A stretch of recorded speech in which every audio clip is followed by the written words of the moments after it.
What is going on, you guys? It's your boy, Lil Crafter here, and we're back with episode 15 of my video game therapy series. Again, I don't really like saying the name. It just sounds, I don't know, something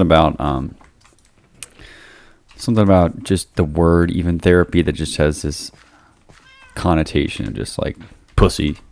You know, I don't know. I don't think it's founded in anything bad. I just think traditionally speaking, it's like you associate therapy with like, I don't know, your divorced mom or something talking to a therapist because she'll blow her head off if she doesn't. You know what I mean? So I don't know. There's just a certain connotation with it that is very negative. So it's a hard thing for people to say. I don't know. Especially people who have a very traditional background in gender norms or whatever. But yeah, anyway, whatever. I don't even know why I'm talking about that. I hate that shit. They're just words, man. Whatever. Anyway, here's a. Sorry, I might have gotten close to the mic. Here's a interesting dichotomy. Right. So you kind of have, I guess in today's day and age, there's a, like I'll say two. I mean, if you include an uninformed third, you could, I guess, but I'm just going to include two major parties, two major ends of a spectrum that everyone exists on, right? You have kind of this like grind set. If I work, do whatever, I can, get my family out the hood or whatever. I mean, I don't know, however you want to phrase it. You have that, and then you also have people that are like, fuck it, I ain't doing shit. I'm not going to work. I'm going to do as little as possible, like the quiet quitting thing. So it's essentially you have people who are, grind set, and people who are quiet quitting. And you have people in the middle that are, who aren't, taking the traditional, like, I'm going to work until my eyes fall out at night type of thing. And you have people that are, just going to work a little extra harder. I don't know. I'm always like, I'm going to commit to something and do it, I'm either going to, like, do literally as little as possible and maximize, like, get my life back or whatever. Or I'm going to work as much as I possibly can. It's hard for me to just be like, oh, I'm going to like kind of push myself, like, no, I'm actually going to like send it or I'm not. I guess in terms of, being in the middle, I feel like I'm in this weird nebulous stage where it's like I'm coming off a period of like severe grinding where I was like literally almost holding myself hostage on a day-to-day basis. As I talked about this before, but still. Literally holding myself hostage, holding my time and everything hostage. I would just not do stuff because it wasn't grinding, right? And then, now I'm like definitely more leisurely. I'm like, I don't really care as much. I'm not like quiet quitting in the sense that I don't even have a job. I don't have a job in the traditional sense. That sounds like something somebody unemployed would say.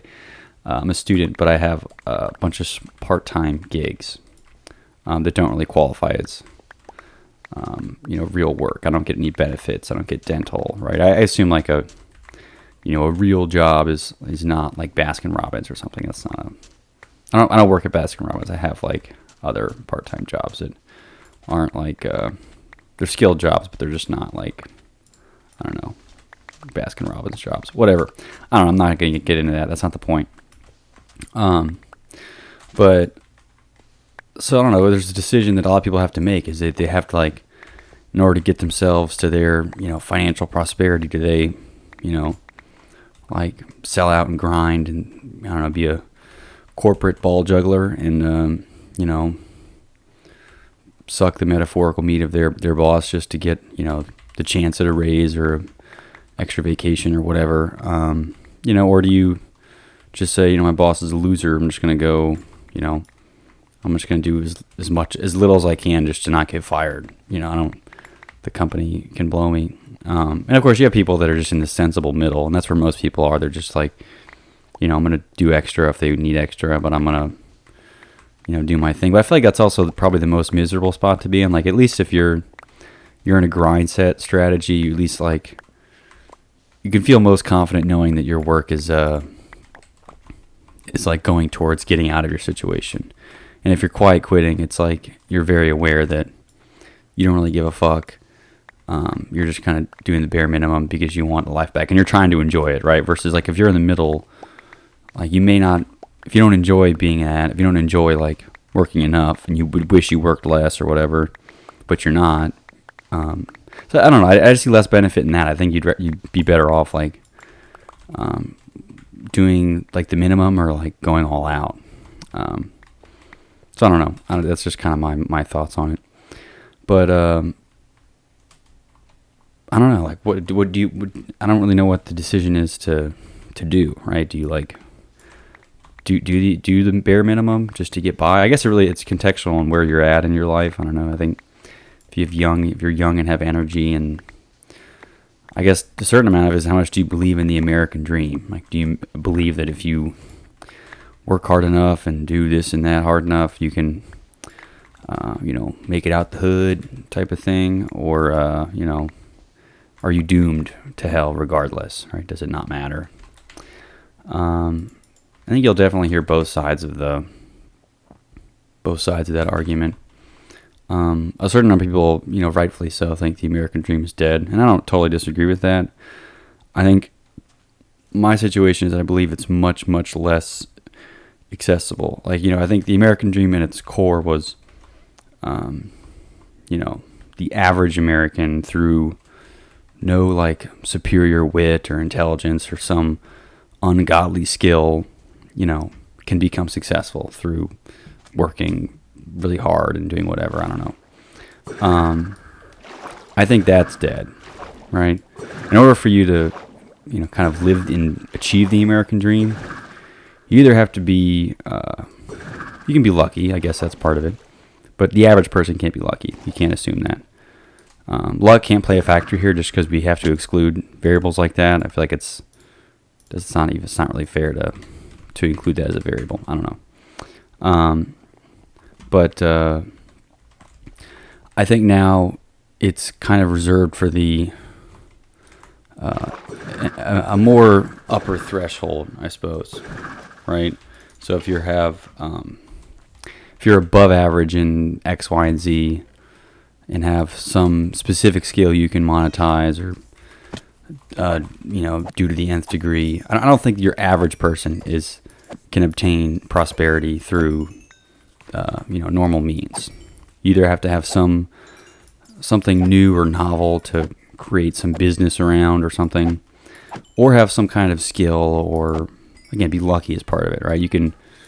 Anyone can start a YouTube channel and be famous. It's like, okay, well, you're only going to get an audience if you have some kind of unique marketing or skill set or something. You don't have to be good. You don't have to be the best Minecraft player in the world. Obviously I'm certainly not. But you have to offer something unique to the world, which not everyone has. Your average person, maybe their language and commentary are unique, right? But it's not unique enough in the sense that it's a marketable amount of unique, right? Like clearly my content is, I would argue that it's unique. You could make an argument that it's not, but in a very basic sense, it is unique because it's me. But in a lot of ways, it's not unique that is gonna like garner a huge attention. Like I'm not like super wacky and funny, or I'm not like super witty and like I don't have a excellent comedic timing or some crazy backstory, or I don't work at NASA and I can't monetize that or something. There's all these different strategies that you see that people, oh my God, I didn't even realize that people have employed to kind of nicheify it's a terrible word, nicheify their presence to make money. Oh, anyone can do it. It's like, well, no, you have to, have something unique to offer that people want to watch, right? It's not enough just to be unique. So that's, I'm talking mostly in an entrepreneurial sense. But even like, your average, let's say like you're not that's not your thing. You're not like a businessman in that sense that you're gonna, I don't know, create some channel or business or otherwise like, traditionally thought of as, monetizable venture, right? It's you're more of the, I want to get a job and become prosperous through like working, right? I want to work up to be CEO or something. I think we can all agree that it's not unattainable for your layman, for your average person, right? If your dad's the CEO, then like that's not really fair. That's that unfair advantage. But for your layman, right? It's not unattainable, right? It's not out of the order. Like generally speaking, you have to have some crazy skill or crazy whatever to make it. It's not impossible, but I think it's incredibly, way, way, way more difficult than it was. And it's only really getting more difficult, So in that sense, the American dream is dead because the average person can't reach that level of prosperity that I guess is promised in the vision of the American dream, right? I guess if you can change your definition of prosperity, then sure, prosperity is being able to afford, I don't know, a new Amazon, something, if you make your idea of prosperity more accessible, like having a house, or not having a house, maybe that is too prosperous. Having a bed that you sleep in, right? Not sleeping outside or on the floor. If that is the American dream, then yeah, I'd say it's still alive. Your average person can find a bed to sleep in, and most do already. But I think that's not the idea of prosperity for a lot of people. They want to own their own house and have their own car and kind of have, this undeniable control of their own destiny in the sense that, being very secure in their skills, abilities, persons, relationships, their home, whatever, versus, being, renting from someone who can, feasibly kick them out at any point, or I don't know. And I think a lot of people have kind of lost that control that they seek with the American dream.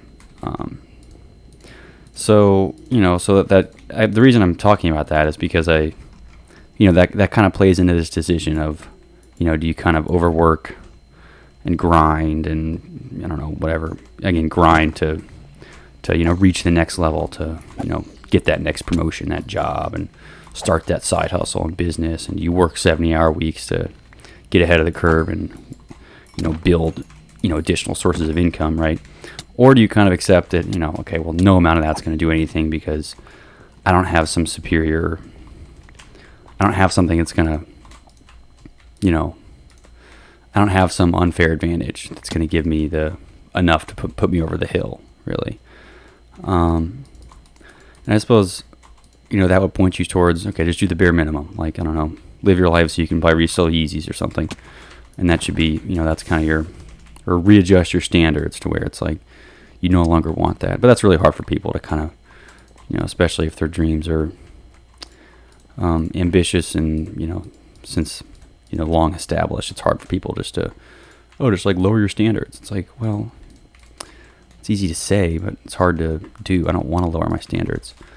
It's been my dream forever, and now I just have to just give up because it's hard, right? Or it's unattainable. It's not really a satisfying conclusion for a lot of people. And yeah, it's like fair advice. Like maybe it is unreasonable because you're otherwise not outstanding in any way. You're as average as it gets. But no one wants to hear that. So it's easier just to, I don't know how to agree with that. So I don't know. For me personally, since this is my opinion and I don't care, I believe that,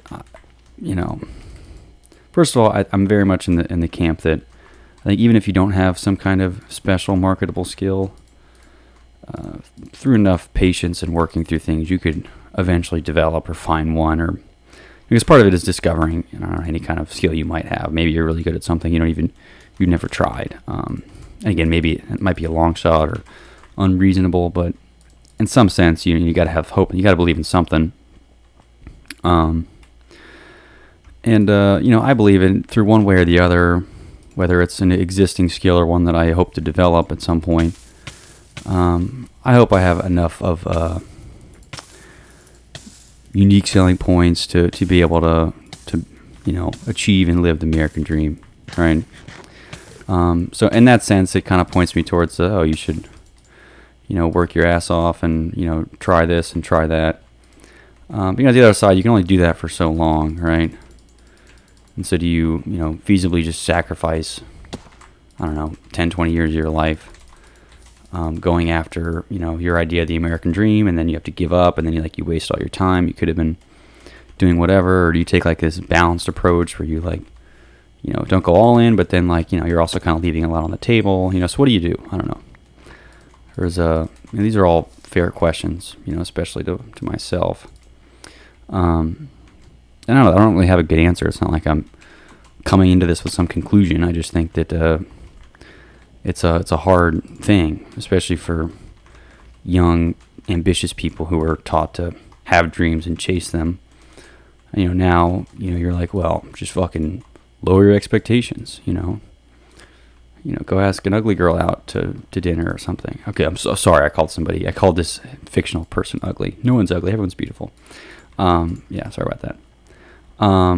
But that wasn't fine. It's like you're going to, you always wanted some Lego set, right?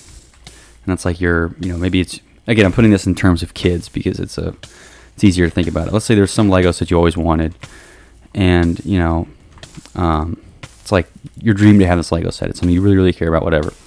And then you go to a store and it's like your mom buys you the off-brand one. It's like,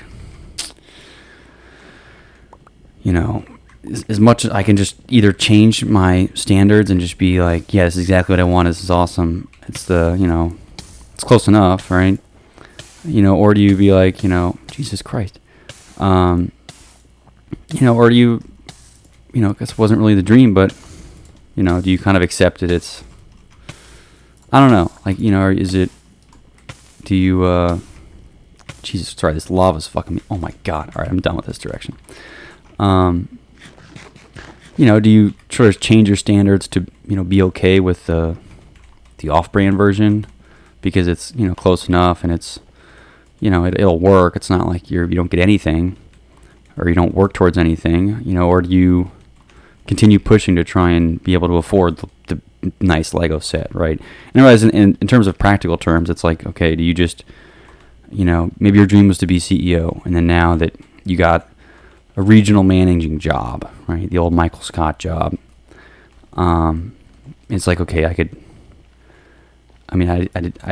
CEO, but I guess regional manager's good, demands a certain amount of respect, so I'm just going to give up and be a regional manager. That's fine.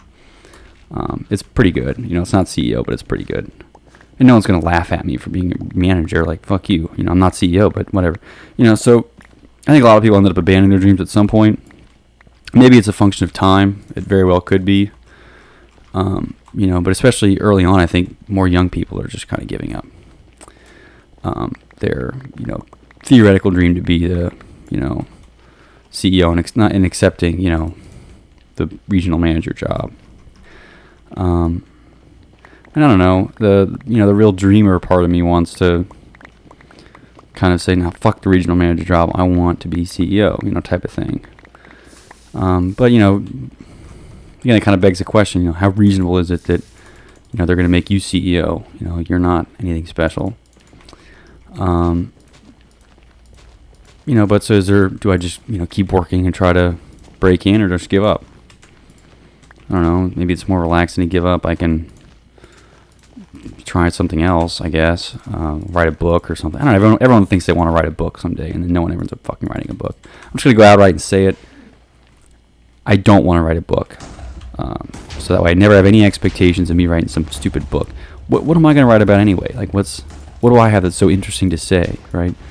Now I'm just making throwaway YouTube videos. That's one thing. I'm not going to go to a publishing company and say, hey, or a media company and go, hey, check out these awesome videos I've made. It's me playing Minecraft and talking about God knows what. they're gonna be like, get the fuck out of our office.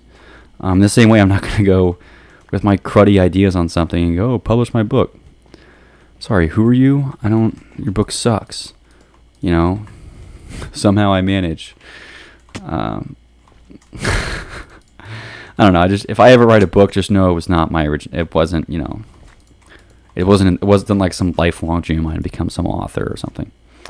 I don't know. That's just a little tangent. For some reason, everyone just thinks that their thoughts are so unique and valid. I can just freely admit now that I don't think my thoughts are entirely unique, right? I mean, maybe they are in the sense that like other people don't have the exact same thoughts as me, but the idea being that like mine are somehow valuable because they're special. Like just because it's rare does not make it special, right? I have the one and only towel used by me, like this morning because I took a shower. Okay, does that make it valuable because it's 1 in a million? It's not valuable, right? Learn that from like the Pawn Star shows where it's like some guy would be like, it's 1 in a million. He's like, everything that comes in this door is probably 1 in a million, but that doesn't mean it's worth $1 million, right? Just because it's rare doesn't mean it's worth anything. Do other people see it as rare, right? And that's kind of a thing. And I guess some of it is the value system. Like, do you place, where do you place your value, right? Is it on, if your value is all external, and generally the external value comes in the form of dollar amounts, whether that's a job or, any kind of product, it's generally that's what the value is externally. But internal value, I think, can be a lot different. It can be anything really can have internal value, and money doesn't have to be part of it. But external value almost always has to do with how much money is someone willing to pay for it. Because that's an easy way of establishing value, right? It's easy because you can't really externalize, intrinsic value, right? It's like no one cares. That's not worth anything to anyone else, or maybe worth some to you, but it's not worth anything to anyone else. So I don't know. I think that's just an important aside to, especially if you're going to look for validation and valuation, I suppose, in terms of value from external sources. It's really money based because there's not really a better way to do that other than trading property or something. I don't know. Generally sentimental value is not a factor in external validation, which is why it's generally, it's kind of stupid and shallow to always seek external valuation and validation on things, because it's really all based around money. And I think money's kind of a stupid metric in a lot of ways. I think you can spend your whole life like just kind of prioritizing and thinking about money because it's, the ultimate thing of value. But, I hope I learned correctly, but I've learned that, there's so much that goes beyond money in terms of satisfaction. I think, it's satisfying to get money. It might be satisfying to buy stuff. It might be satisfying to flaunt any kind of money, related thing to anyone. But it really is just this diminishing returns where it just becomes so fucking bleh.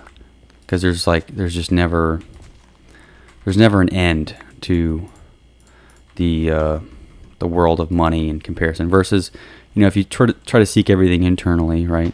Seek your own valuation. Like, am I happy with this? Do I like this? Not because it's worth money. There's more of a not that there's more of an endpoint, but in a lot of ways there is. It's a lot easier to deal with, the ups and downs of life as they come,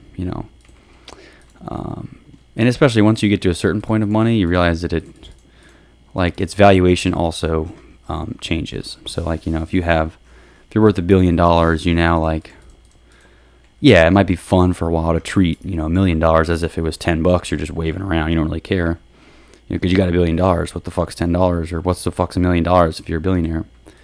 Fair enough, right? But then it never ends. There's never this sense of that was good. I'm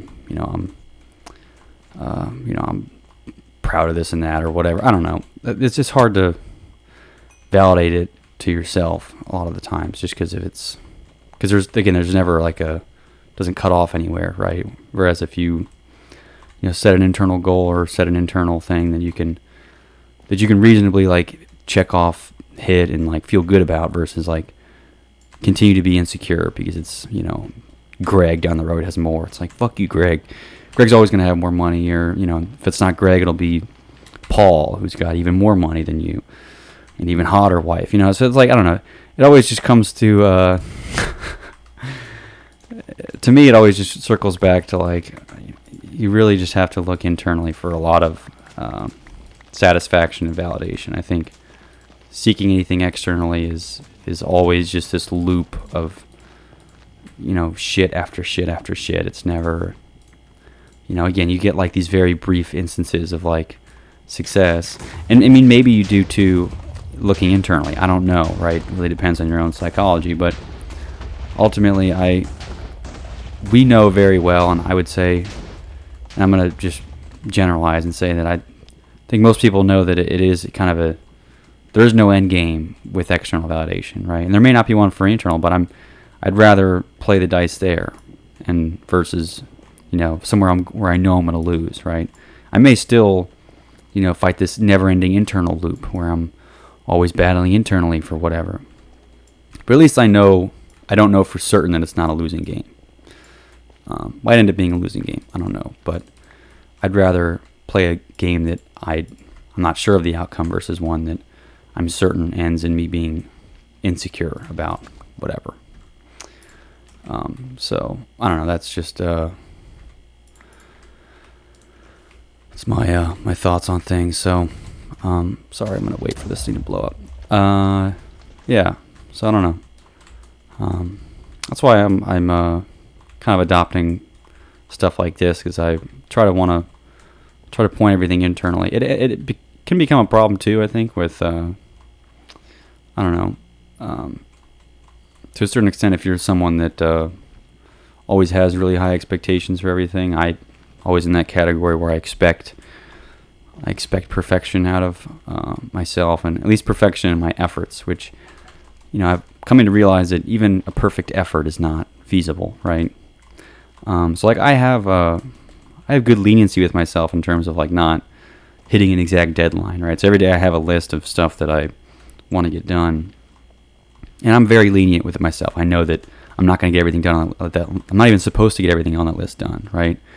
Because, you know, if I could, then it'd be a dumb list. Because then I could just what if I just finished it in the first 3 hours, and then I'm not doing anything the rest of the day? Like I'm losing the whole day, right? I always err on the side of like there's, you know, always more to be done. There's always kind of the next level. But I think too often I expect my efforts to be perfect, right? I expect every moment of my day to be working towards something on that list, or, you know, working towards something productive, when ultimately it's, even a perfect effort is, you know, unachievable. It's something you should strive for. I think I don't hate myself for, you know, hoping to have a perfect effort. I think I'm just always disappointed that I can't give a perfect effort, you know, much less a perfect result. A perfect result is understandably stupid, like beyond very, very stupid to think you're going to have perfect results. But I guess there was always a gray area for, you know, perfect efforts. I think I'm learning to a certain degree that even perfect efforts are unreasonable, right? You can't expect perfect efforts. So then it's like, you know, how close to a perfect effort can I get? You know, well, that's a whole different question. I mean, I don't know. You know, so I guess that's what I go after a lot of days, but and then it kind of circles back to this idea of, you know, how okay am I with, you know, imperfect effort, right? Should I be like, you know, damn it, that wasn't good enough, or should I just be like, you know, it's okay? Because there's a certain amount of time where you want to have patience with yourself, you want to be understanding. Whoops, hope I didn't fuck that up. But other days you know, when do you draw the line, even with yourself and your own standards? You know, so when do you say, okay, my standards are just too high, I need to chill, you know, versus being like, no, I literally just was lazy today. Like, yeah, there's no going around it. I was lazy. I need to be better, right? And I always on this thing where I'm like, I always need to be better. But then I worry if I'm backtracking too much, and I'm like, okay, am I being too lenient with myself? I realize I'm speaking to myself as if I'm like a toddler. I'm trying to reprimand for something, but I promise that's not like the entire extent of my internal dialogue. But I do, set certain standards and practices for myself that I at least hope. I don't expect to a nth degree, but I hope that I can abide by to again a certain degree. But that degree is the crux of the the question, right? Am I being reasonable in my expectations or not? I don't know. It's hard without any, I guess, without any external, thoughts on the matter that to decide whether or not my internal measuring stick is reasonable, right? I suppose it's probably better to err on the side of expecting more, at least when you're younger, than it would be to like be okay with, shitty efforts or something, I guess, for lack of a better word. And maybe that's true, but at the same time, I don't know, to a certain extent, I think that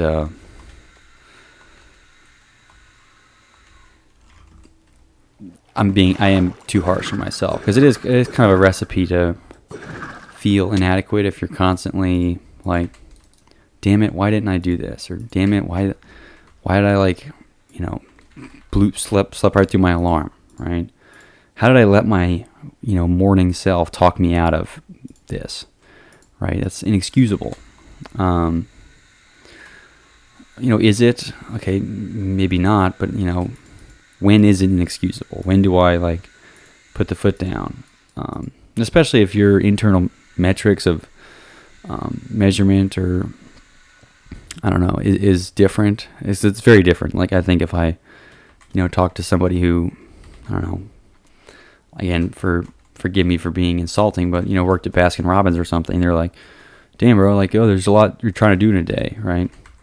Versus if I talk to somebody who was, I don't know, worked 3 full-time jobs, they're like, dude, you're not doing shit. You're, like, lazy as fuck.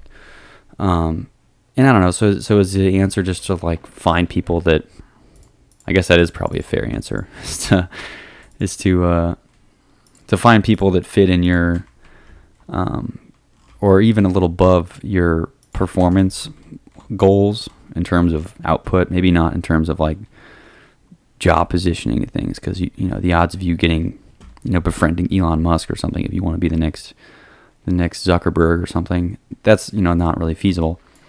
But I guess to find people that might be near your territory in output day to day, and then kind of use them as the measuring stick. But then again, I think that is also kind of a slippery slope.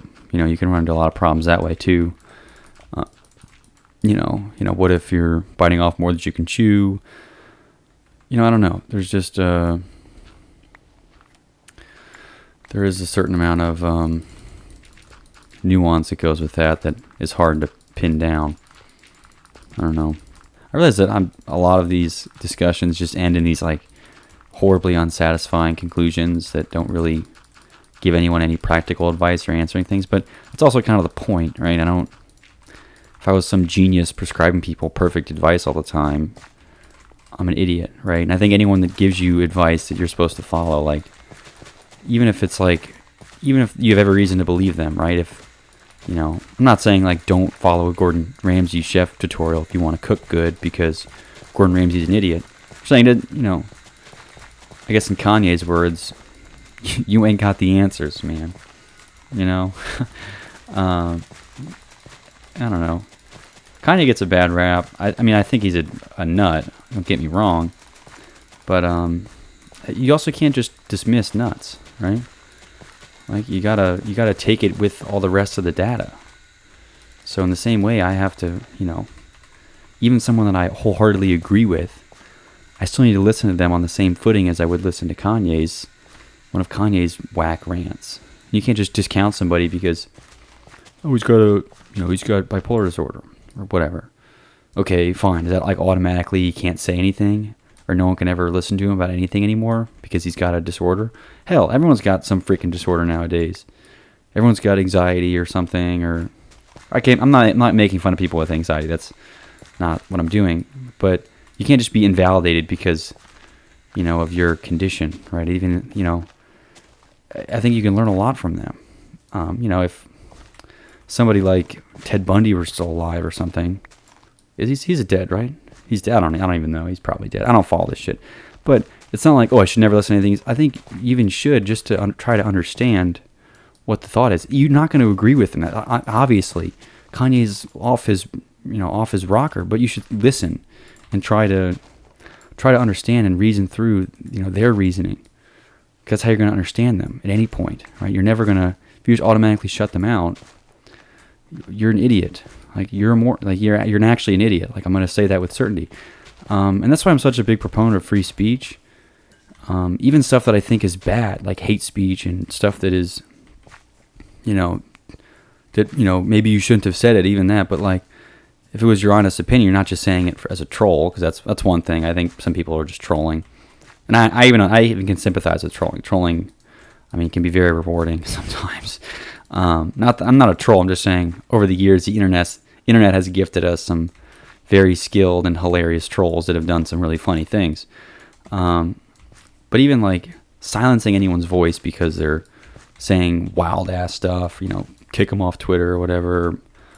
I don't even know who they're kicking off all these platforms nowadays, but it's a slippery slope. It's hard, especially when you're trying to govern and manage other people's thoughts and ideas.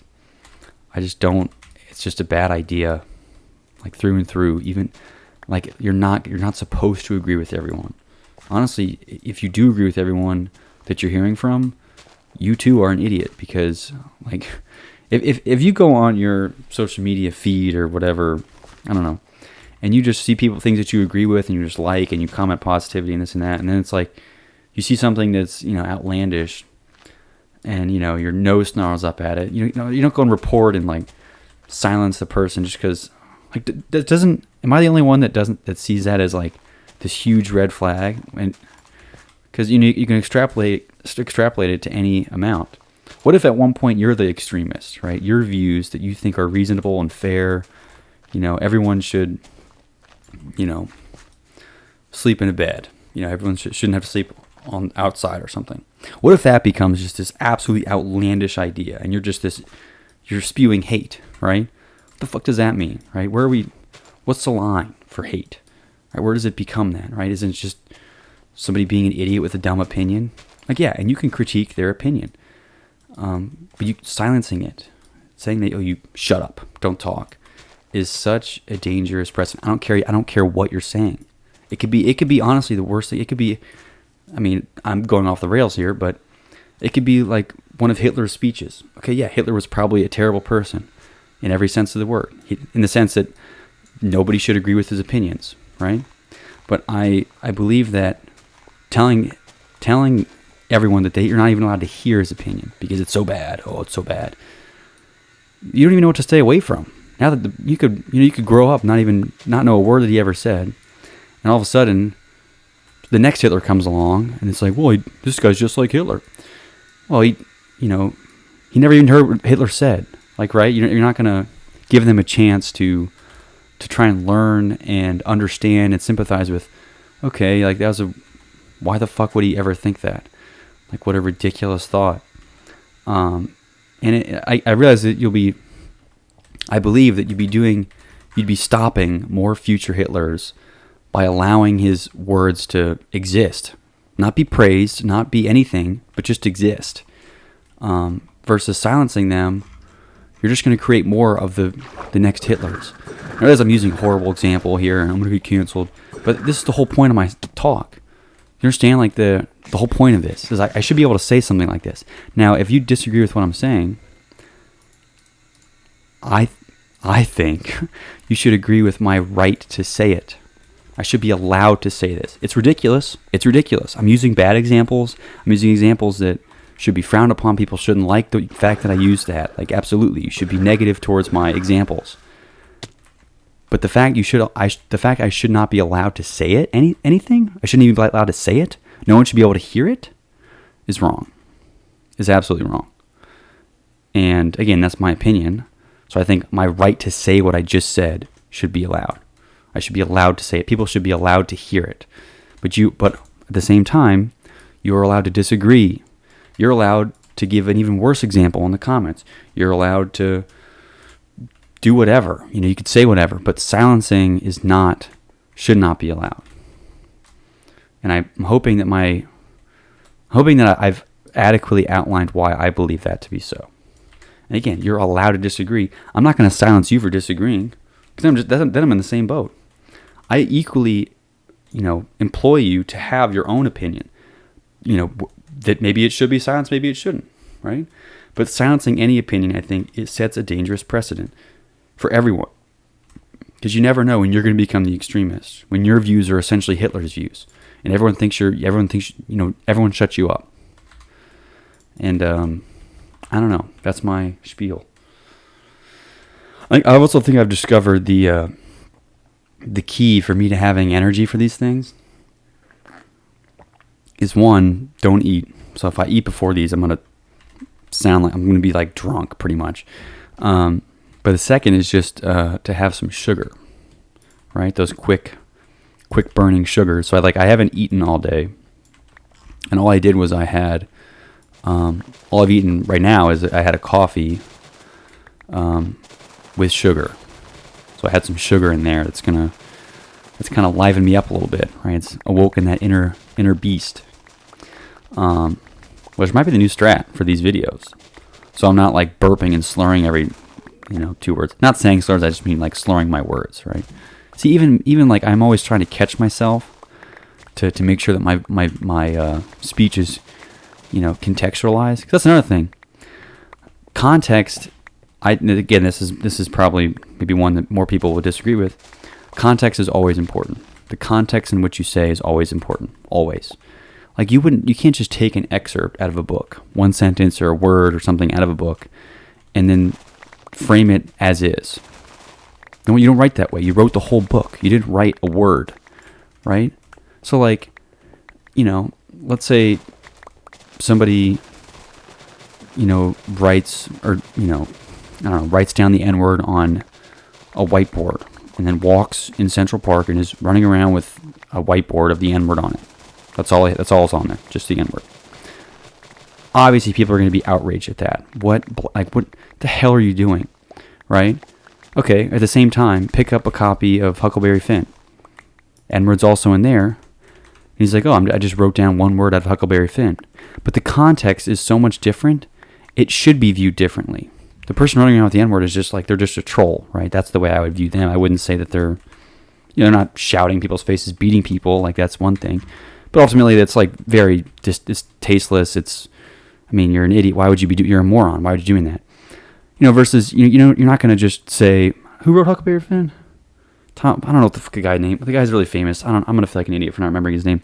Anyway, but you don't just like, this person's a hatist, you should never, no, it's a, I'm not going to say it's a classic. The guy's famous novelist, and maybe rightfully so. He wrote, classic works of literature, but it's the same word, right? But the context of the whole book is important in understanding the word, right? So you can't just take it out of context. It's not fair to the writer. It's not fair to people you're talking to and trying to argue with, I guess, right? You can't say, it's just as bad. It's all the same. Context is so important to the words you're using. So let's say you clip one little phrase of me during this session. You can make me sound outlandish, like an absolute conspiracy theorist, right? Absolutely. If you take one single sentence out of this video and clip it and whatever, absolutely, I'll sound ridiculous. I realize I'll sound ridiculous. But the context of the entire video is important. Who am I? Why am I doing this? What am I talking about? Did you realize that I prefaced this entire series with the fact that this is like all my opinion and all of it changes rapidly, right? You can't just take it completely out of context and then now assign some blanket value or, critique towards the entire thing, right? You have to understand the entire context, just like you have to read the whole book in context. You can't just take out the one word and say that it's bad. Because ultimately, let's back up a little bit. Let's say you take whatever sentence or book, the page that the book is on, and now you walk around with a whiteboard that says the entire page with the word on it. Okay, it's a little bit different now. Now it's like, okay, why is this guy like, is this like a Bible verse or something? What's the guy have a page book? And then you read it and you're like, okay, this is just a page from, To Kill a Mockingbird or whatever. I forgot, what's the word? I don't even fucking know. Huckleberry Finn. Yeah, that's right. Why is he having it? Totally different, right? Maybe it's not going to be perceived as so stupid, right? And then maybe take the next level. Maybe he's out selling copies of Huckleberry Finn. Now it's totally different. No one has a problem with that, right? But theoretically, how far removed is he from? How far removed from he is just holding up a sign with the N-word? Totally different, right? Completely different. But it was all the context that led to that. The context around the situation, the context and what he's doing is what changes all of it. Changes the meaning of the entire word and the meaning of his actions. But you can't just zoom in and look at one little thing and assign ultimate value to this, or something to somebody. I think there's, that's kind of the crux of my argument, right? It becomes so much different the more we back up and kind of bring in a context, And I'm saying this in the realm of free speech, but I even think for really anything, even actions that were done, right? You have to understand the actions, because most of the time, the actions individual by themselves are inexcusable, right? Like if you just heard it, like, so-and-so shot his mom. Okay, to jail immediately, right? That's what you think, right? Okay, well, what was the context? This is important, right? If we just said anyone that ever shot their mom for any reason should be in jail immediately, what if the mom was also trying to shoot the other person, right? It's like, okay, now that makes more sense, what else is contextual, right? But I think, and I realize these are examples where it might be like very obvious to include context, right? It's like if somebody shot their mom, you're going to say, okay, well, why? You're going to have questions, right? But too often, I think people now have no questions. They just go, oh, nope, he shot his mom. He should be in jail forever. It's like, well, his mom had a knife and a gun, was running after him, shouting, and it's like, okay, well now, kind of makes more sense why he shot his mom. And yeah, okay, I'm using ridiculous examples, but again, if you just took it out of context and say, oh, Buckets is talking about shooting his mom, well, then it doesn't make any sense. But if you take it into context of my entire video, then you're like, oh, okay, so he was making a point about this and that, and like, now it's starting to make more sense. So my point is, context is always important. Context is important for everything. And no, we're not ever going to have perfect context for everything. That's not what I'm saying. But before you jump to your emotional conclusion of whatever it is, this is not just, in areas of free speech or action or anything, try to get as much context as you can to understand, what do they think? What's the motives? What's this and that? Because again, you can do the same thing with the whole Hitler speech. This is my most controversial video yet, no doubt. But I don't know. That's my take. I think it's an important thing for people to understand. It's how important context is. Things can be completely different in and out of context. And too often we just ignore and say, oh, it's all bad. He said gay. Like, oh, dead. You should be, or whatever. Okay, well, like, was he calling somebody gay, or was he just saying the word? Maybe he was saying was happy, right? I mean, so it's like, in other examples, it's easy to see, oh, well, yeah, context is very important. But I feel like there's a lot of context or times where people are just ignoring context. Well, context is not important. It's never okay to say it regardless. Context is important. It's crucial to understanding a situation. Absolutely crucial. I don't know. Do you agree with me? Maybe not. I don't know. Yeah, context is super important. That being said, don't clip my video and make me out to be a serial killer because again, you took something out of context. But either way, like I said in my video about apologies, I'm not going to run around and apologize for everything, right? Whether even if it was a wrong view to have, it's fine. It was okay for me to have that opinion, but maybe it's now okay to change that opinion. But the fact that you use, oh, it's not okay, it's never okay, it's not okay. Well, to a certain extent, maybe it's not, but to another extent, maybe it is.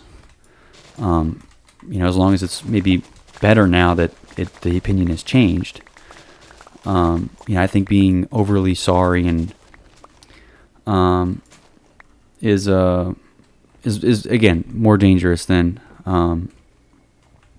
just changing your mind and being okay with, okay, yeah, I just changed my mind. It was I now disagree with myself. So I don't know. It's my my take on that. Yeah, maybe I won't open another can of worms. Maybe the sugar is wearing off. I don't know. I'm probably gonna stop here, finish cutting down this all this wood. I don't really have any more work to do on this, but I need wood for other stuff, namely making village upgrades and whatnot. So I'll be doing that as well. So anyway, thanks for watching. Leave your thoughts on my thoughts in the comments section. And I don't know. I'm interested to think. Do other people think that context is important? What about issues of free speech, censorship? To what extent is it okay? Right? I'm really of the belief that unless it's immediately endangering, like shouting fire somewhere, right? It should not be censored. Especially like on a digital platform. It's like if you're in a life or death situation, hopefully it's not on Twitter, right? So then by that logic, it shouldn't matter what the fuck you say on Twitter. It can be as dumb or as uninsightful as you want. It's not life or death, but ultimately, if you're shouting fire in a movie theater, I believe that should be censored because it's a life or death situation. But especially online, what's a life or death situation online? What is? I mean, I don't know. Is there a life or death situation with somebody connected to the internet and actively using a service? I don't know.